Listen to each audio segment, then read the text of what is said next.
Hello दोस्तों, आज के क्लास में आप सभी का स्वागत है। आज हम लोग चर्चा करने वाले हैं विभाज्यता का नियम यानी कि डिविजिबिलिटी रूल।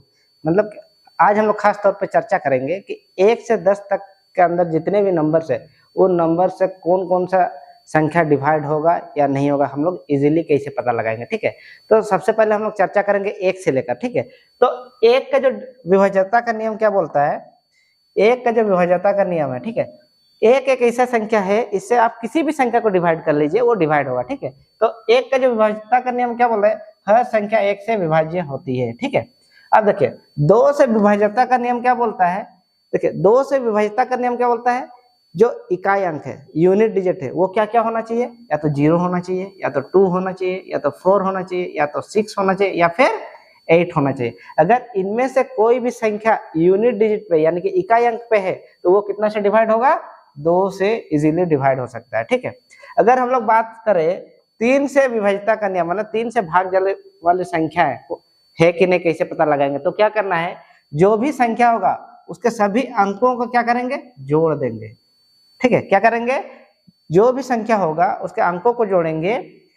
यदि वो 3 से भाग जाता है तो जो संख्या है वो भी 3 से भाग जाएगा। अगर हम लोग एग्जांपल के लिए लेंगे 3 2 1 6 ले लेते हैं। ठीक है, क्या करेंगे, इसके जो अंक है इस सबको प्लस करेंगे। ठीक है, प्लस कर दीजिए, कितना आ रहा है,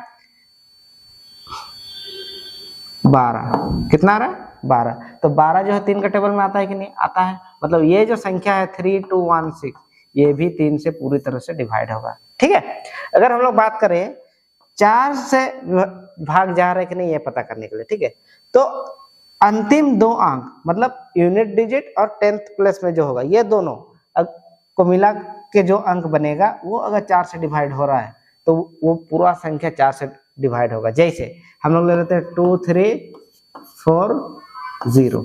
ओके, एक छोटा सा नंबर ले लिए। अगर अब देखिए ये 2 डिजिटों को, लास्ट का 2 डिजिट को हम लोग देखेंगे, ये कितना है लास्ट का 2 डिजिट, 40। 40 40 40 हम लोग को पता है 4 का टेबल में आता है 10 बार में, यानी कि जो पूरा नंबर है ये भी 4 से इजीली डिवाइड होगा। अगर मान लेते हैं यहाँ 41 होता तो 41 का 4 का टेबल में आता है, नहीं आता है, मतलब ये जो नंबर है ये भी 4 से डिवाइड नहीं होता। क्लियर। अगर हम लोग बात करें 5 से भाग जाने वाली संख्याएं कौन कौन से होंगे, तो उसका सिंपल से फंडा है, क्या होना चाहिए, जो इकाई अंक यानी कि यूनिट डिजिट जो है क्या होना चाहिए, 0 या फिर 5 होना चाहिए। ठीक है, नेक्स्ट हम लोग देखते हैं 6 का, मतलब 6 से भाग जाने वाली संख्या है। ठीक है, तो 6 से ऐसे संख्या भाग जाएगी जो 2 और 3 से भाग जाने वाली होनी चाहिए। देखिए 6 क्या होता है, 6 का फैक्टर क्या होता है, 2 into 3।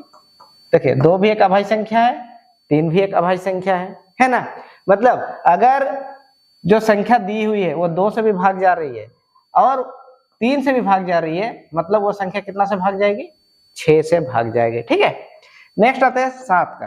तो देखिए 7 का जो विभाज्यता का नियम है बहुत ही इंपॉर्टेंट है। ठीक है, क्या बोलता है कि आखिरी का, ठीक है, आखिरी अंक को क्या करना है, 2 से गुना कर देना है। क्या करना है, आखिरी अंक को 2 से गुना कर देना है और बाकी को उसके बाद घटा देना है। देखिए जैसे एग्जांपल हम लेते हैं 1 2 3। ठीक है, 1 2 3 ले लिए, एक छोटा सा नंबर ले लिया। ठीक है, अब हम लोग को पता करना है कि ये 7 से भाग जा रहा है कि नहीं, तो क्या करेंगे, आखिरी का जो अंक है ये कितना है, आखिरी में 3 है, तो 3 को 2 से गुना करेंगे, क्या होगा, 3 into 2 - 12। क्लियर। यहाँ जो रिजल्ट आएगा, ये दोनों का जो डिफरेंस आएगा, ठीक है, क्या वो 7 से डिवाइड हो रहा है, अगर हो रहा है तो ये संख्या 7 से डिवाइड होगा, अदरवाइज नहीं होगा। तो क्या आ रहा है, 6 - 12, दैट मीन कितना आ रहा है, 6। ठीक है, 6 आ रहा है, 6 तो 7 से नहीं डिवाइड होगा, मतलब ये नंबर भी 7 से डिवाइड नहीं होगा। क्लियर। अगर वैसे कोई संख्या आ जाता है, जैसे यहाँ पे मान लेते 7 आ जाता है, दोनों का डिफरेंस क्या आ जाता है, 7 आ जाता है, तो 7 7 से कट रहा है, मतलब ये जो नंबर है वो भी 7 से डिवाइड होगा। क्लियर। आगे बात करते हैं 8 से भाग जाने वाली संख्या है। ठीक है, तो देखिए 2 से भाग जाने वाली संख्या क्या था, यूनिट डिजिट, मतलब इकाई अंक अगर 2 से भाग जा रहा है तो क्या था, वो पूरी संख्या 2 से भाग होगी।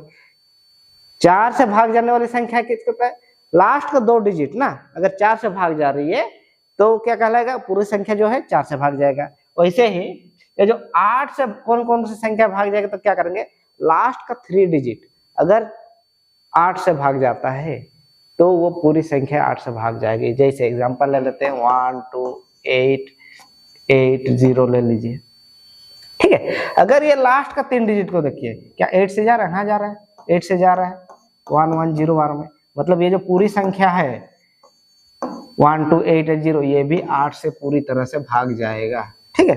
अगर हम लोग बात करें 9 से भाग जाने वाली संख्याएं, तो क्या करेंगे? संख्याओं का योग, क्या करेंगे?